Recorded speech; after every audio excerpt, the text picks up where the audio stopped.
Hey, good morning. It's Mark Ian Griffin, and I hope you guys are all having a great day. Um, Hopping on again for our morning devotional.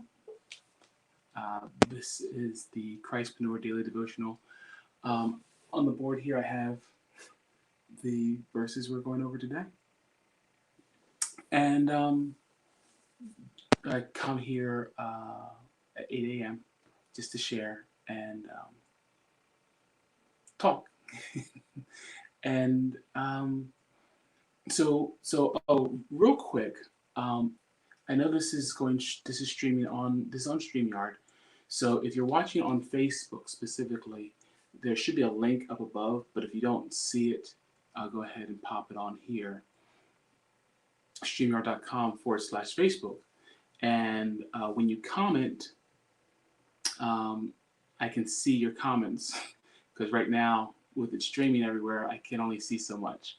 So, so if you go ahead and click on that link up above, what will happen is Facebook will have permission to share your name. So when you comment, I can comment back. So feel free to let me know where you're logging in from. Say hi, and yeah. The other thing is that we are on. Um, I know some of you may be watching on the YouTube channel. So if you are interested in connecting with our community, you can go to serveandrise.com, or you can go to, well, the other link will be up soon, but it'll be Christpreneur-network.com, and you'll be able to connect with our group of Christian entrepreneurs and interact and connect. So today, I wanted just to talk about uh, stewardship, and whether it's the business that we're doing, that we're in. Is this are we operating as it's God's business, or are we operating as it's like our business? And it's interesting because sometimes we can find ourselves at a place where we operate more like it's our business, and I'm guilty of this. So it's like, I'm not saying this is some place where I'm still growing, right? Um, but starting off with Deuteronomy 10:14, see right there. Um, Moses writes, "To the Lord God belong the heavens, the highest heavens, the earth, and everything in it." So what does that mean? That means, so every talent, everything that we have, it's through and from God, right? Talents, materials, everything. Even when you think about it, even a lot of the things that we enjoy today, a lot of the materials that we enjoy, um, that are alloys and different compounds and things like plastics and stuff that aren't natural, that we build synthetically. Those all come from God. God creates all those raw materials. There's a story my dad told me a while back. It was a joke, but and there's a couple of different ways to look at it, right? But at the end of the day, so this uh, farmer inherits this beat up piece of land, right?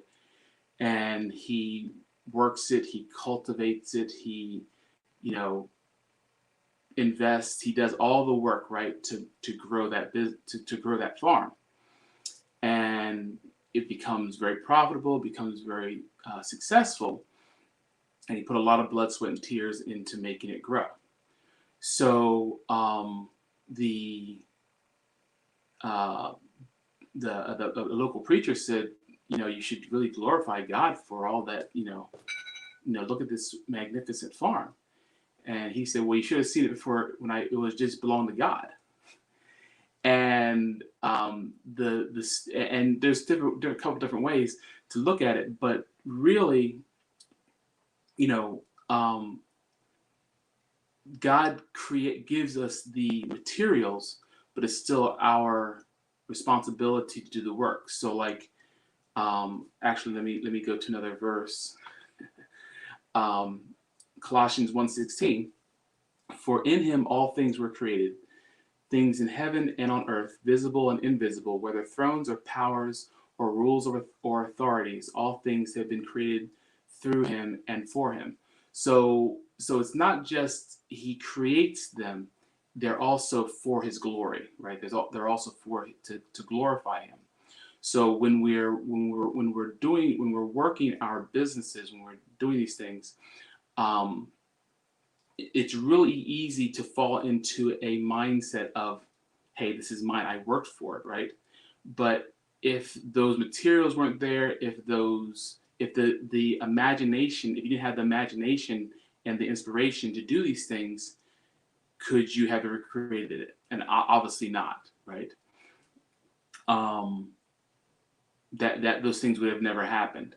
um I think about King Nebuchadnezzar, who, if you read the word, you'll know that he went mad for like 7 years. Thought he was like a cow, right? He was out there naked, eating grass, just acting crazy. And God humbled him so that he understood that, hey, I am God. Everything that you have is through me and by me and for me. Um, Now, I'm not saying that we're going to go crazy and start eating grass, right? But God did that for a purpose that was for that season, for that particular person. But it really brings us to an understanding that, you know um, it's not all about us, right? Um, there's something bigger. Now, what was this? So if God has blessed you with a business, blessed you with talents, blessed you with enterprise, it's not just for any old reason, right? The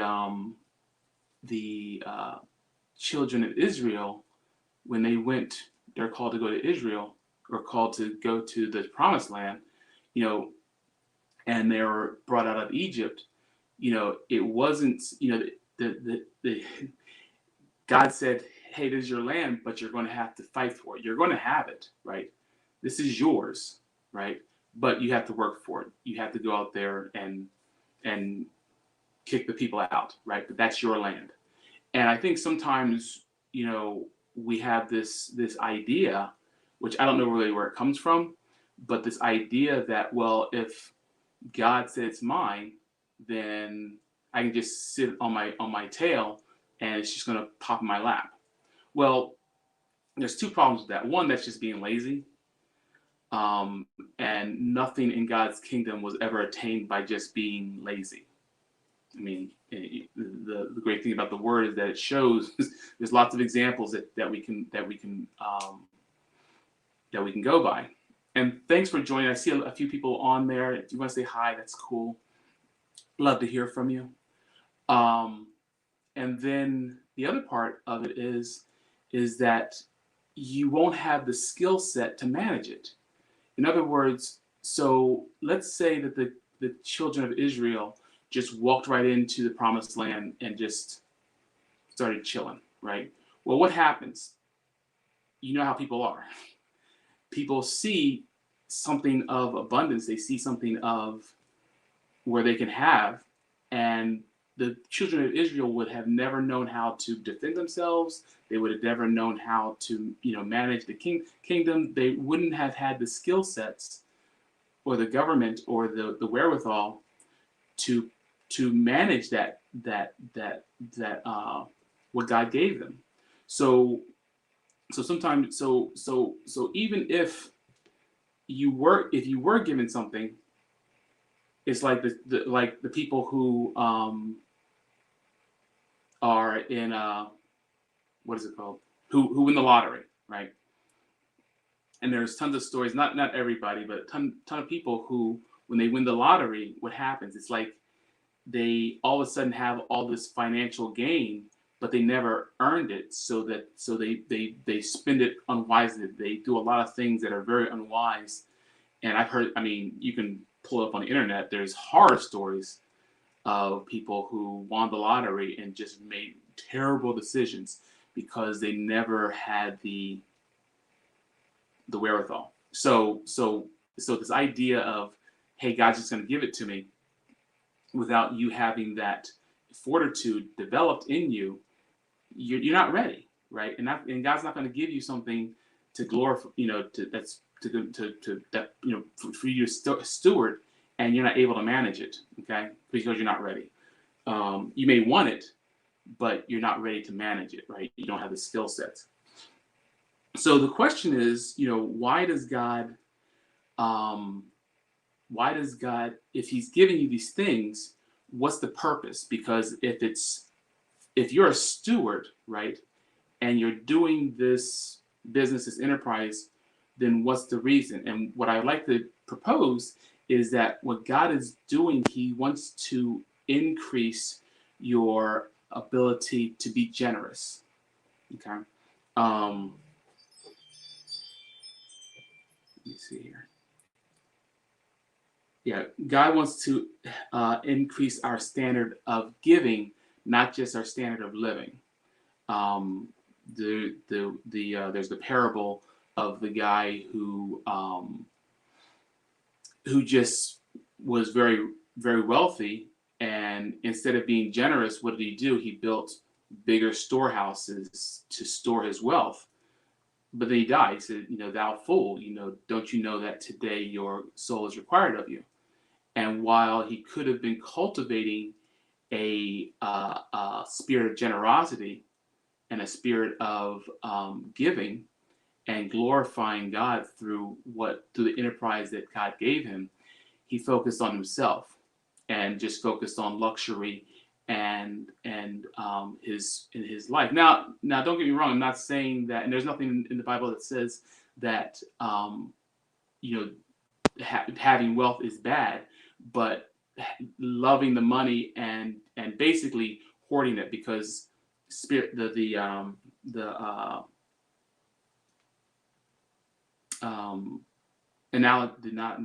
parable of the three stewards, stewards that had the talents, right? The parable of the talents. So if you're not familiar with the parable of the talents, there were three servants, and each of them were given a number of talents, money, and they were supposed to invest it. And when the master came back, he would reward them according to their gifts, to the increase.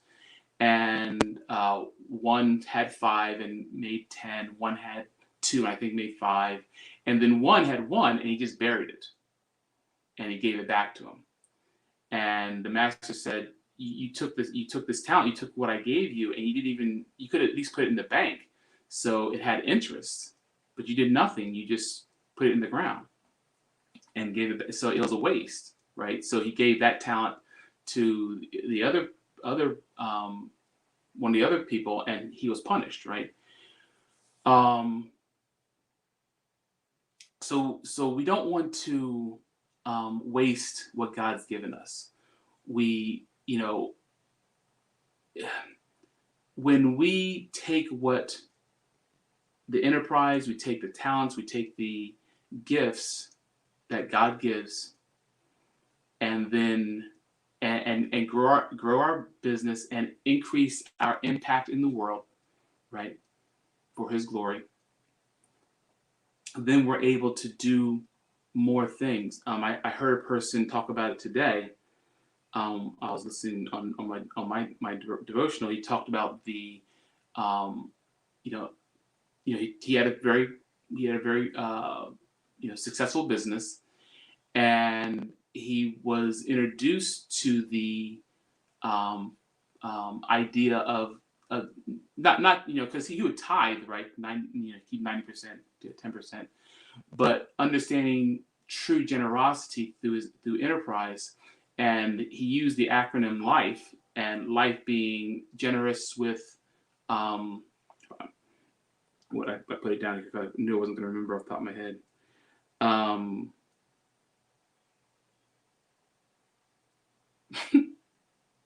Funny. Generous with, good grief. Okay, well, it's not there. So I believe it was generous with, I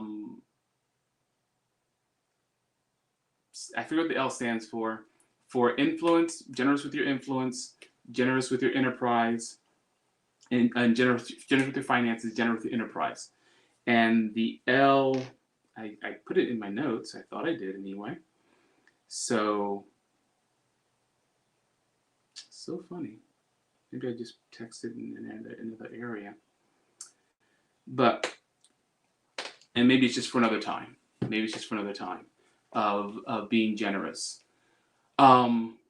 So as a steward, and here's the other thing. I think when you're a steward and you view yourself as being a steward and not so much an owner, is you have you have God, from where all wisdom comes from, on your side.